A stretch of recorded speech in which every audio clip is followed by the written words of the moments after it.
Most men try to become irresistible by doing more. More compliments, more effort, more availability. They have it completely backwards. Irresistibility isn't built by what you give. It's built by what you embody. Something women feel in their chest before they even know your name. I'm a woman confessing 9 things that make a man impossible to walk away from, ranked from devastating to subtle. And number 5, controlled emotional absence. That's when your silence makes her think about you more obsessively than your words ever could. But number 9 haunts me personally. The quality that made one man live in my head for months after a single conversation. Most men have no idea these exist. Now you will. Women don't choose men based on effort. We respond to presence. Something shifts inside us when a man embodies certain qualities, and our bodies decide before our minds catch up. Here's the first one, and it's the most powerful of all 9.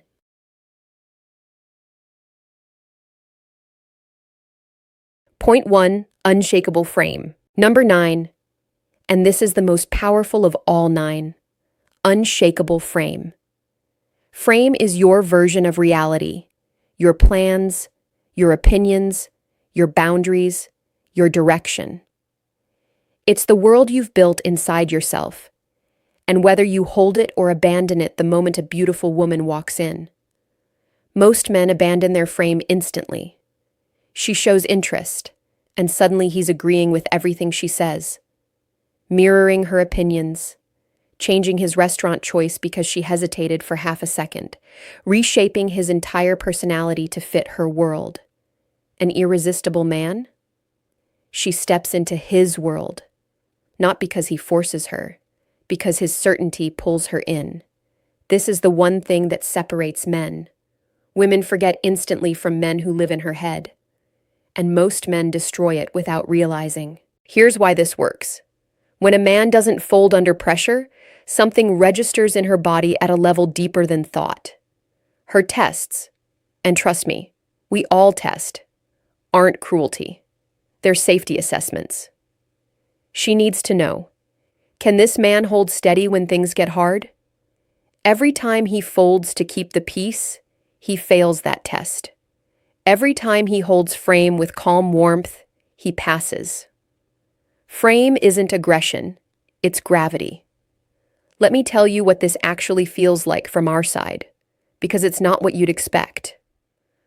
I was pushing back on a man once, testing him, honestly, and he didn't get angry. He didn't fold. He just stayed, calm, certain, unmoved. And something happened in my body that my mind couldn't override. A settling, a softening. I didn't decide to trust him. My nervous system decided for me. Something in my chest unlocked, like my body recognized safety before my mind could name it. I didn't think I respect this man. I felt something deeper than thought. Now compare that to what most men do. And honestly, it's painful to watch. They changed the plan because she frowned. They dropped their opinion because she disagreed. Every fold communicates one thing. Your approval matters more than who I am. That's not attractive. That's disappearing. So here's what you do. Decide who you are before the interaction begins. When she tests, and she will, hold steady with warm confidence. You're not arguing. You're not proving anything. You're simply unmoved. Frame isn't rigid, it's rooted. Like a tree that bends in wind but never uproots. Frame creates the foundation. But by the time you see what comes next, you'll understand why presence without this is completely invisible.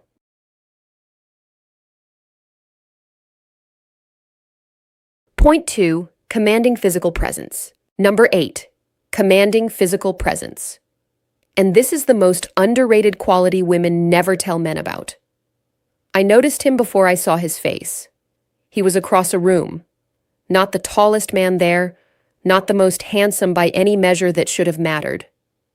But the way he moved, slower than everyone else, more deliberate, like he owned the air around him. When he sat down, he didn't perch on the edge of his chair. He settled into it like the room had been built around him. I felt my posture change without deciding to change it. My skin registered him before my eyes finished processing his face. Then he turned to look in my direction, not just his head, his whole body. And heat rose in my face before I'd heard a single word from his mouth. That reaction wasn't about his looks. It was about something most men never think about. Commanding physical presence means owning every space you enter through deliberate movement, spatial dominance, and physical stillness, making her body respond to yours before conversation even begins. Here's why this works at a level women can't override. Physical presence communicates status, confidence, and emotional regulation at a primal level we process unconsciously. This isn't about being tall or built. It's about how you occupy space. Slow movement signals control. Stillness signals power. Taking space signals dominance. Our nervous systems assess these signals before conscious evaluation begins. Her body decides if you're safe and attractive within seconds of watching you move. I know what you're thinking. I can't change how I look. You're right. But that's not what this is about. Not even close. Most men shrink when they're nervous. Arms crossed, eyes on phone, moving too fast. Every rushed, fidgety movement broadcasts insecurity at a frequency women detect instantly, even when she can't tell you why he felt off. Slow everything down by 30%. When you turn your whole body. When you sit like you chose that chair specifically. Plant your feet. Let your hands rest. Your physical presence should arrive in a room before your words do. Physical presence captures her attention. But if you miss what comes next, that attention disappears in seconds.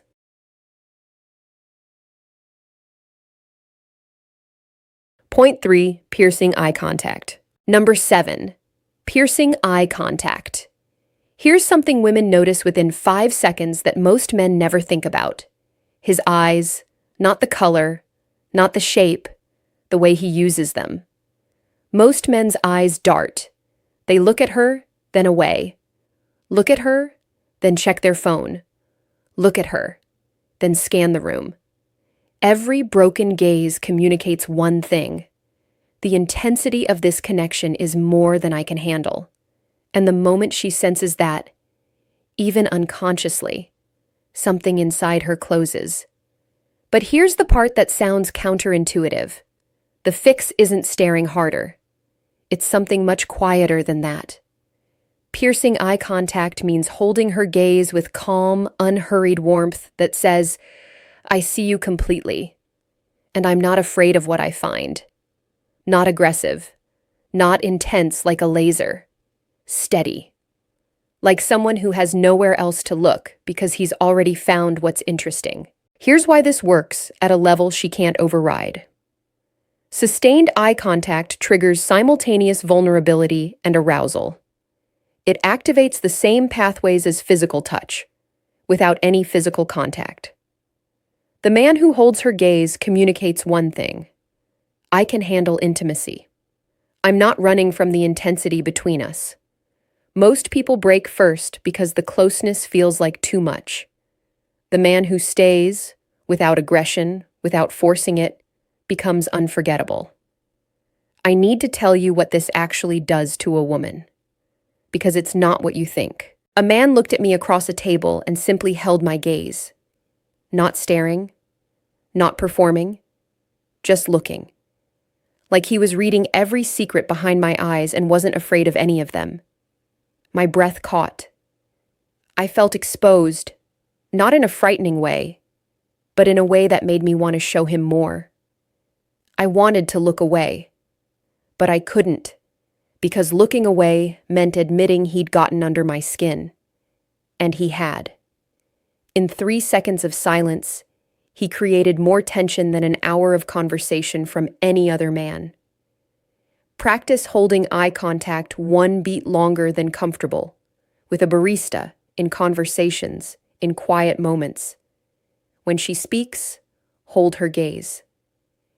When you say something bold, hold it and don't break first. Your comfort with that intensity is what creates the tension. If you're uncomfortable, it becomes awkward. If you're at ease, it becomes magnetic. Men who understand these first three qualities think about attraction completely differently. But we're just getting started. If those first three just shifted how you think about attraction, hit like right now. Subscribe because I haven't revealed controlled emotional absence yet, the quality that creates obsession through silence. Keep watching.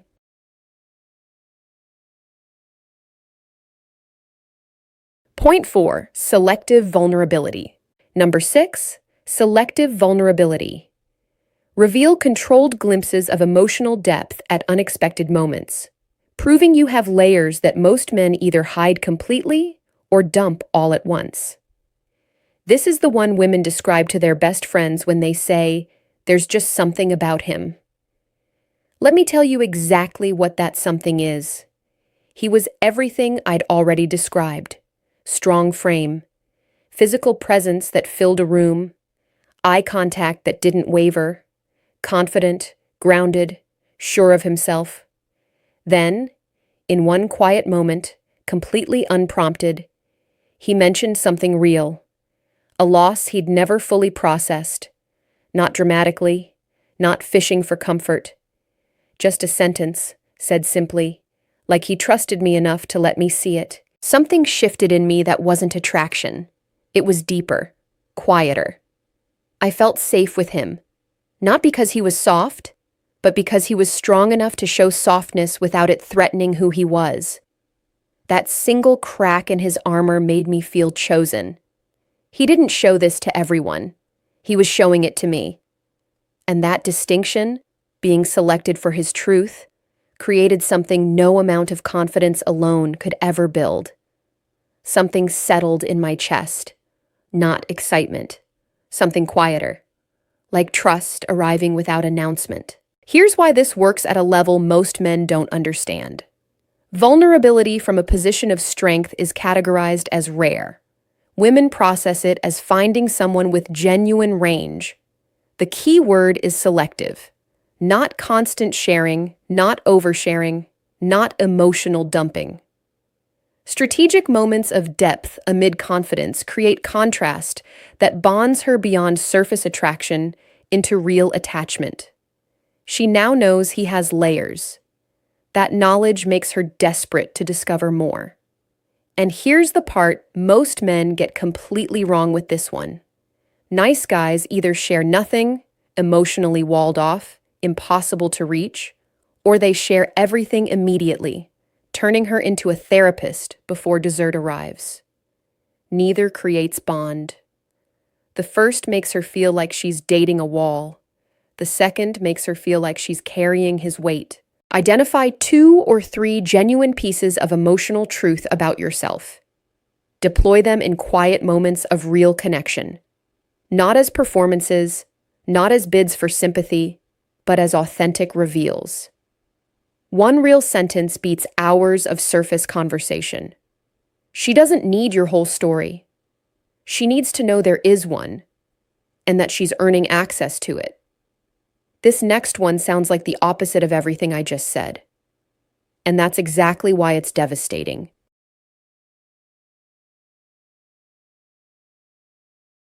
Point 5, controlled emotional absence. Number 5. And I need to be honest about this one because it's going to sting. The thing most men do that kills attraction faster than anything? You're always available. Always texting back instantly. Always rearranging your schedule. Always there. And I know that feels like love. I know that feels like effort. But from our side, and every woman I know agrees on this, constant availability flatlines desire. There's nothing to miss, nothing to crave, no space for her mind to wander toward you. You think presence is the gift. But sometimes absence is worth more than anything you could say. I promised you this one at the beginning. Controlled emotional absence. And now you're about to understand why silence is the most powerful thing a man can give a woman.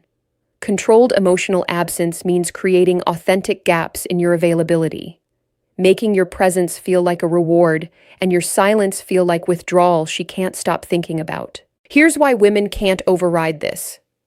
When your presence is unpredictable, warm and fully locked in, then naturally pulled away, her brain's reward system activates the same way it does with any variable reward.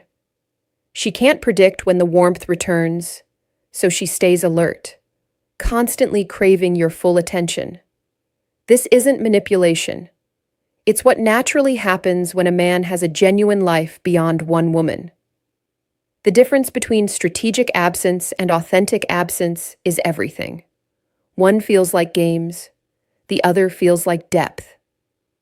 Let me tell you what this actually does inside a woman's mind, because this is the part that haunted me. He was intoxicating when present, fully there, eyes locked on me, energy completely focused. Then he'd disappear. Not cruelly, not with games, but because his life genuinely pulled him elsewhere. He was building something. He was passionate about things that had nothing to do with me. And those gaps, those stretches of silence where I couldn't reach him, made me think about him constantly. His absence occupied more space in my mind than most men's full presence ever had. When he'd return, the relief and the rush felt like falling in love all over again. Every single time. Months later, after we'd stopped talking, I still caught myself thinking about him at random moments. Not because he was perfect, because I never fully had him. I felt a pull in my chest every time my phone stayed silent, like something unfinished I couldn't stop reaching for. Build a life that genuinely demands your attention beyond her. Don't manufacture absence. Create real priorities that naturally pull you away. When you're present, be completely present. When you're elsewhere, be completely elsewhere. She should feel the contrast between full you and gone you.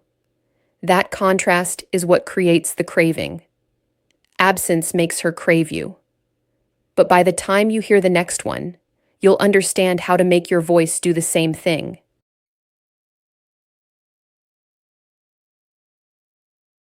Point 6, vocal authority. Number 4, vocal authority. And this is the one women almost never mention out loud. Here's something most men don't realize. Your voice, not your words, your actual voice, is processed in parts of the brain connected to attraction and safety at the same time. Before she's even registered what you're saying, her body has already responded to how you're saying it. A low, unhurried voice creates calm alertness in her nervous system. A rushed, high-pitched voice triggers her stress response. She can't override this. It happens beneath conscious thought. When women talk about men who give them chills, this is what they actually mean. A man's voice once changed the temperature of an entire room for me. He didn't speak loudly. He spoke slowly, with weight, with pauses that made me lean in without realizing I was doing it. When he said my name in that low, deliberate tone, my mind went somewhere I didn't intend. I wasn't just hearing him anymore. I was imagining him saying other things, private things, things meant only for me. His voice created a space between us that no one else could enter. My imagination started filling in scenes he never described, futures he never promised. My mind projected somewhere I didn't steer it, somewhere private, somewhere only his voice existed. Vocal authority means speaking with deliberate pace, resonant tone, and strategic pauses, turning your voice into something women feel, not just hear. And here's the part that's actually good news. This has nothing to do with your natural voice. Most men speed up when nervous. Pitch rises. They fill silence with clutter. Like, you know. Each filler dilutes their presence. They speak to fill space rather than command it. Slow your speech by 20%. Pause before important statements. Cut filler words completely. Practice speaking like every word costs you something. Only spend on words that matter. Record yourself and listen back. 2 weeks of conscious practice transforms your vocal presence permanently. Your voice seduces her ears. But if you can't do what comes next, everything you've built collapses in one moment.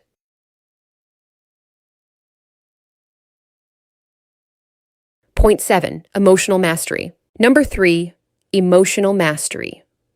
Think about the last time someone pushed your buttons and you reacted emotionally, snapped, argued, got defensive. Now ask yourself honestly, did that reaction ever make a woman more attracted to you? Or did something in her eyes shift? Something that said she was recalculating whether you were the man she thought you were. Emotional mastery means responding to chaos, provocation, and emotional storms with calm control, proving you're the man who stays steady when everything around him shakes. Here's something women never say to men directly. Every emotional test we throw at you is an assessment, and most men fail it without ever knowing they were being tested. I was testing a man once, deliberately, pushing, escalating, searching for his limit, and he didn't have one. Not because he was passive, because he was controlled. I pushed harder. He stayed warm, steady, completely unmoved. And in that moment, I caught myself doing something I didn't expect. Surrendering. Not because he demanded it. Because his calm made my own chaos feel unnecessary. I'd walked in wanting to test him and walked out wanting to trust him completely. My body straightened without my permission. Like something inside me recognized authority I hadn't consciously acknowledged. Most men either explode reactively or collapse submissively when challenged. Both communicate the same thing. He can't handle intensity. Add a 2-second pause before any response when provoked. That pause alone signals control. Then respond, don't react. The difference matters. Practice this everywhere. A rude waiter, traffic, a disagreement at work. Build your calm response muscle before you need it. Emotional mastery proves your strength. But the next quality? This is where I need to be honest about something uncomfortable.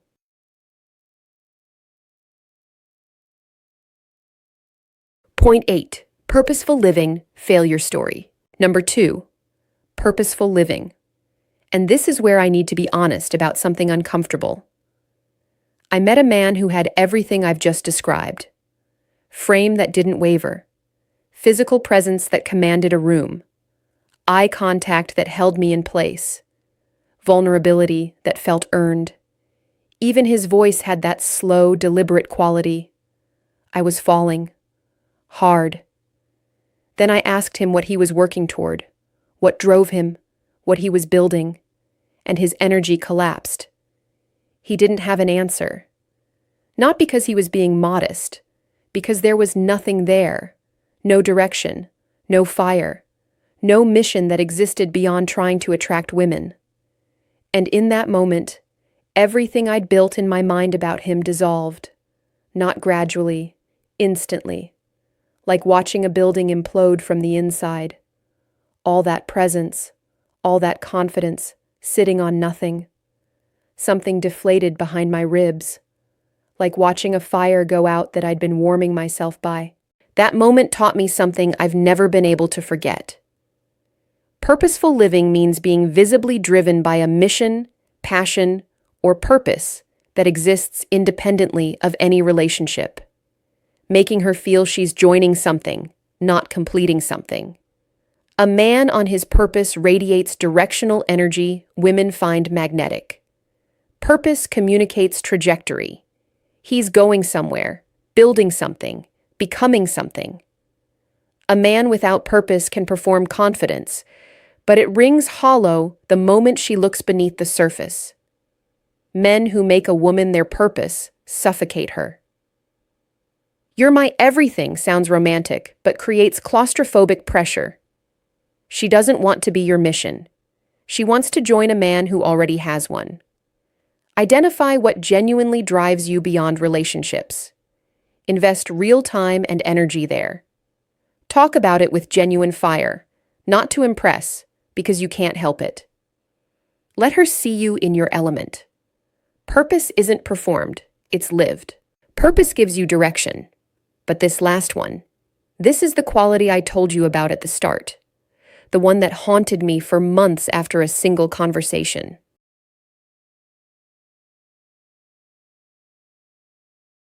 Point 9, playful unpredictability, extended confession, emotional climax. And number 1, the quality I told you about at the very beginning, playful unpredictability.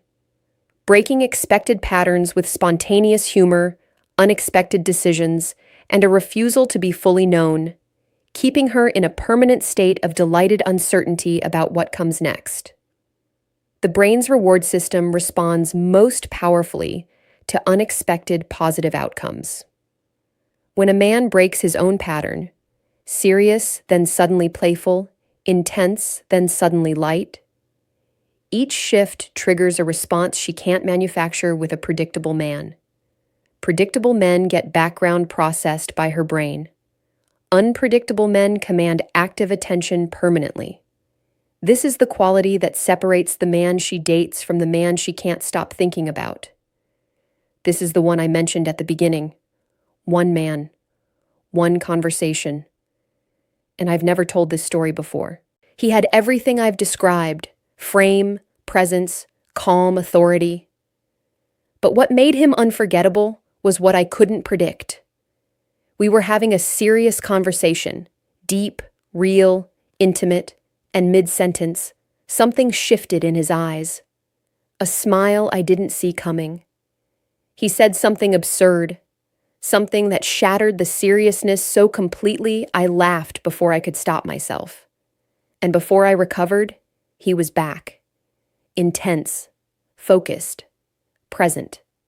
Like the playfulness was a doorway he'd opened and closed in 2 seconds. That pattern continued all evening. Depth, then lightness. Gravity, then play. I couldn't map him. I couldn't predict his next move, and my brain, desperate to categorize him, kept reaching and missing. By the end of that single conversation, I felt something I hadn't felt in years. Certainty.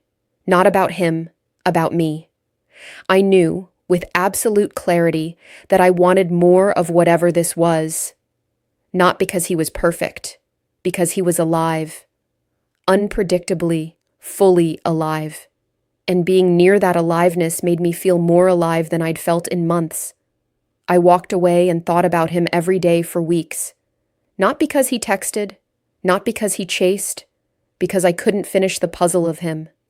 And that unfinished feeling, that open loop in my mind, was more powerful than any amount of effort or availability could ever create. Something clicked behind my sternum. Not excitement, not desire, certainty. A decision my body made that my mind just agreed with. Once per interaction, break your own pattern. If you've been serious, be playful. If you've been intense, be light. Suggest something unplanned. Refuse to be fully categorized. This isn't chaos, it's range. And range is the rarest quality a man can demonstrate. Those are the 9 qualities. Now let me tell you how to use them, because knowing them and embodying them are 2 very different things.